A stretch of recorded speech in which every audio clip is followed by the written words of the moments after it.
Jim Luke here, reporting live on the scene to bring you a story of a cow who wanted to jump off the moon so bad she defied the laws of gravity. I stand here with, just a moment ago, in a final attempt to jump off the moon. The cow leaps through the air and is now, well, I can only guess, heading through the stratosphere.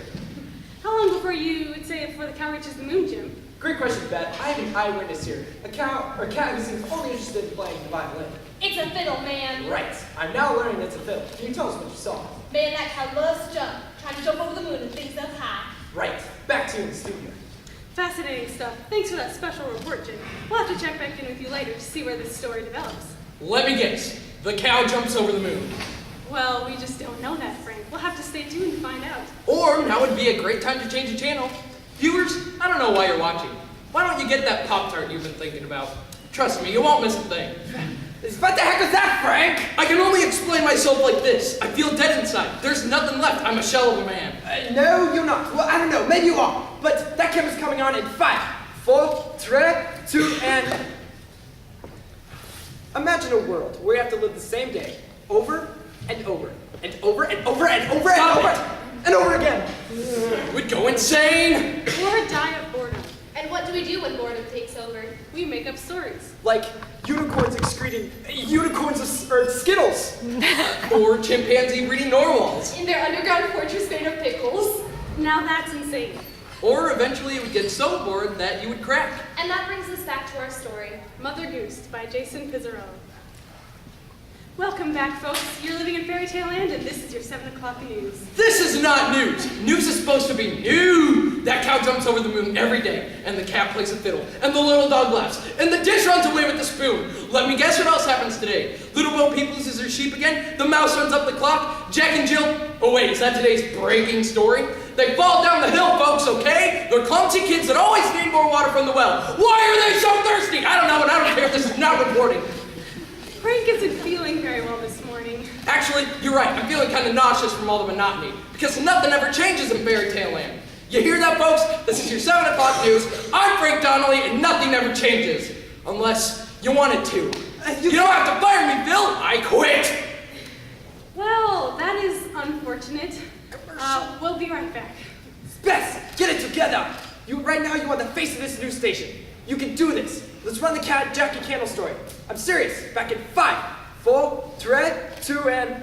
Hi, I'm Nancy Silvershoes with a special report. I'm here with Nimble Jack, who just jumped over the candlestick for the 4th time today, and without catching fire, mind you. Now, I imagine that you'd have to be in great shape to do this. Why, you have to be rather quick, is that right? Yeah, I have to be pretty quick. Fascinating.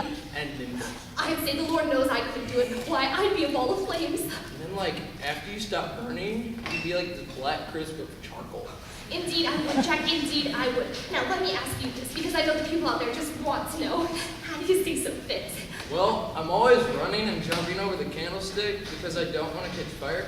Because one time I did, and it was pretty funny because I was like, whoa, I'm on fire.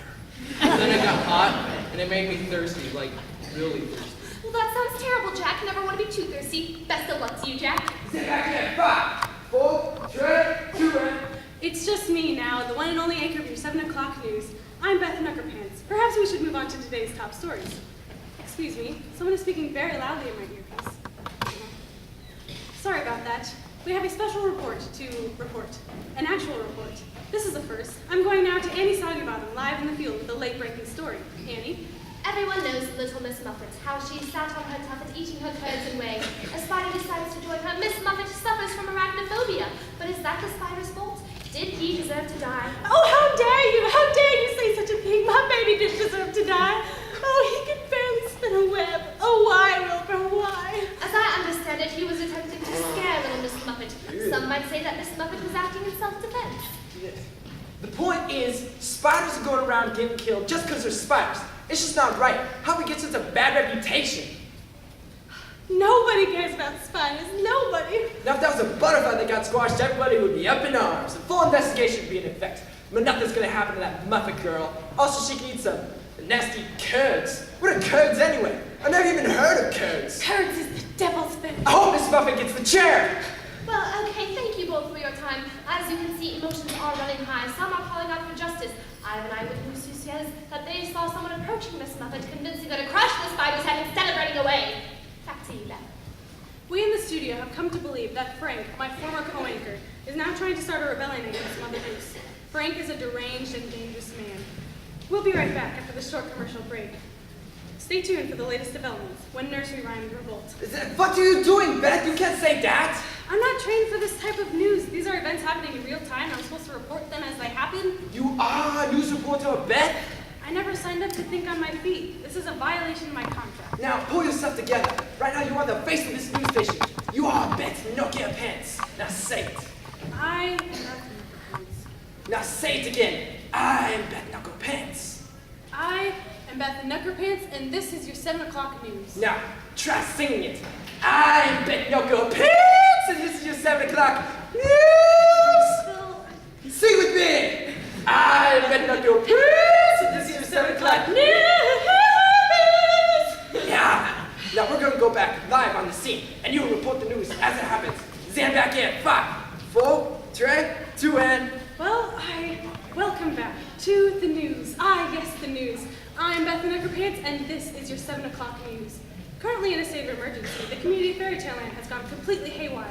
But there's no reason to panic. We're live on the scene. Stephen, I understand you're with Peter Piper. What do you have for us? That's right, I'm here with Peter Piper, or what's left of him, I should say. This is not a pretty scene. What can you tell us? I regret to report that Peter Piper has officially lost his mind. Peter Piper, Peter Piper. The back of Pickle Piper's Peter Piper. The proper authorities are on their way. Where's Can you tell us what happened? You may not believe this, but I was here when it happened. Let me guess, it was Frank. Yes, it was Frank! What is he doing? This is his fault. Peter was picking a peck of pickled peppers, going about business as usual, when Frank starts telling him that peppers don't matter. Peppers don't matter. Then, he said, "Where's the peck of pickled peppers Peter Piper picked?" Which should have been a rhetorical question, but it hit a nerve deep down in Peter. Well, he just lost it. Sounds like Frank's handiwork. What does that sound? Sounds like the ambulance is coming this way. This is all a little difficult to digest. Peter Piper, prized pickled pepper picker, respected by his peers, beloved by pickled pepper eaters, worldwide, praised by the local people, and now... Peter Piper, peck of pickled peppers. A peck of pickled peppers, Peter Piper. There he is, all right, now let's No. make this nice and easy. Wait. 23. Go ahead, that jacket. What's 23, Peter? Is 23 a location? 23 P's, 23 P's. Peter, 1, Piper, 2, peck, 3, peckle, 4, peck, 5, pepper, 6. God. Wow, that was great TV. Thank you, Stephen. No word yet from Mother Goose. Let's go back into the field. James, I understand you're with the old woman who lives in the chute. That's right, Miss Knuckle Pants. Wait, James? Yeah, that's right. It's James the intern, James? Well, I was part of the internship program last semester. That's great, I guess. James, our intern, ladies and gentlemen, is now suddenly qualified to handle a professional assignment. Well, please, Miss Knuckle Pants, give me a chance. I mean, I did take a journalism course last semester. In that case, take it away. Thank you. Now, like I was saying, the old woman in the chute, with so many children, she didn't know what to do, is being harassed by none other than former co-anchor of the 7 o'clock news, Frank Dunn. Excuse me, did you say Frank is there right now? We were able to catch him, Mr. Frank, in a very active transformer of cultural landscape. Let's zoom in and see if we can get some sound. You don't have to live like this anymore, is what I'm saying. Cooped up like a chicken in the chute. You and your children can live a better life. This is your chance to finally break free of the confines of your rhyme. And what about Mother Goose? Won't she be upset with us? Forget Mother Goose. Oh, children, cover your ears. That is blasphemy, young man, and I won't stand for it. No one goes around cursing the great Mother Goose. Not around my shoe, they don't. All right, I'm sorry. All I'm saying is you don't have to live in a shoe. There's nothing wrong with this shoe. It doesn't smell inside. Come in and smell it. I keep it clean. And this shoe could tell you stories. Oh boy, young man, this shoe has a soul. No pun intended. Okay, maybe slightly intended. A shoe is a shoe. It's not a house. This old woman may live in an old shoe with her old children and her old values. But let me tell you one thing. It is a shoe to you, but it is a home to us. Mommy, did the bad man take our shoe away? No, honey, he's going to do no such thing. I'm not a bad man, you know. I'm a good man, and I'm trying to help your mother and all your brothers and sisters find a nice big house to live in. Mommy, tell the bad man to go away. I'm trying, honey. The bad man reads my thoughts. What? Go along now. I'm making bread and water for dinner tonight, so make sure you and the other children wash up. Bread and water, hooray! You see that we accept what Mother Goose has given us, and we are thankful for it. Why do you go around bothering everyone? Some people out there are under the impression that they're not allowed to live the lives they want. And I say it's high time we put a stop to Mother Goose's tyranny over the residents of Fairy Tale Land. Mother Goose never intended to rule over people's lives. She's a simple woman who created simple stories. And how do you know that? No one's ever met her, yet they live her stories day after day without question. People need change, they need new stories. Maybe you're right, Frank. If it's time for new stories, it's time for new stories. Thank you, if only Mother Goose was listening. Or maybe she is. She works in mysterious ways, you know. Ta-da! Mother Goose! That's right, Frank. Wait, I thought you live in a shoe? Well, there's an elevator, actually. I can't climb the stairs like I used to. And all these children. Meet my assistant, Jennifer. Nice to meet you, Frank. Sorry about all that bad man stuff. We had to make sure that you had the right intentions. So you're not upset? Well, I didn't say that. But you have a desire for change, and I call that spirit. If there's one thing Mother Goose loves, it's spirit. Thank you, I guess. And tea. Spirit and tea. Oh, and she loves hats. She adores hats. So that's spirit, tea, Okay, hats. thank you, Jennifer. Go check on the children. As you wish, Mother Goose. Aren't you worried about someone seeing you out here in broad daylight? Oh, don't worry. No one comes within 1,000 feet of this shoe without triggering the security system. The rest of the children are inside right now monitoring their surveillance. Wow, they must be smart children. Well, they're not really children. They're the size of children, but they're really dwarves, midgets, or small people. They're kind of like the Oompa Loompas. I don't know what I would do without them. Impressive. Mother, look we found. Bring him closer. Look, I know you're Mother Goose. I saw you. You shouldn't have come here, James. Why not? I'd like to be a reporter now. Oh, James, you know my identity. And James? Beth, Miss Duckerpants? Who is she and how did she get in here? James, are you alright? Your camera went dead, and I just knew something was wrong because I have reporter instincts now. Frank didn't kidnap you, did he? What? No? Kidnapping? No, I followed him to Mother Goose. Kidnap him? Where's Mother Goose? That's Mother Goose.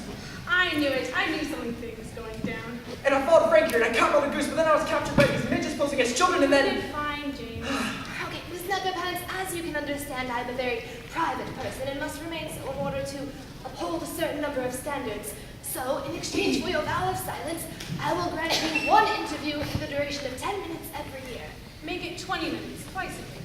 Okay, Miss Neckerpants, you got yourself a deal. So long as upon his graduation, you make James the intern a full-time reporter. I'd be honored, Miss Duckerpants, like my role model, you know. I suppose it wouldn't hurt to have a little flattery around the station. Frank, are you coming back with us, or are you just a homeless person now? Frank is going to stay with me. I am? You'll become my successor. I will. If Frank accepts my offer, he will begin a rigorous training program to learn the way of the ride.